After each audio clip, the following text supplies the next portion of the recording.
खुसेमगोइबा Manipur government सेक्सलौदबदगी खुसेमगे ओइबा इसिंग इचाउ थोहनदुना मफौ दाम अना खंगनरिबा दाम असिगी मखा डाउन स्ट्रीम दा लेरिबा लौमी प्रजा सिंगी लौसिंग अमदि nga लोइजरिबा ngaगी फार्म सिंग मही मरोंग थाजरिबा फार्म सिंग अमदि येन nganu लोइदुना हिंजरिबा अमदि तुरेन खरा नंगना लेबा युम कै कया अमा थुमजनदुना अमांग अता चावना थोलिबा असिगी मतंगदा अखोई पेंदबा फोंदोकजबनी खुसेगोइ ओइबा इसिंग इचाउ हाइजबगी मरमदि अखोई दाम गे लेबिरिबा ऑथोरिटी सिंगना मतम चाना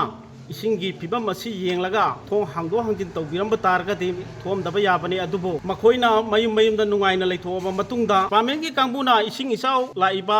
इसिंगी फिबम दे सुयें येंजनबिददना खुदक्ता इसिंग इमायसी डेंजर मार्क यावरे हाइदुना अमुक्ता थों मरी मा हांगदोक्तुना खंगदा थादरकपदगी युमसिंग थुंबा अमदि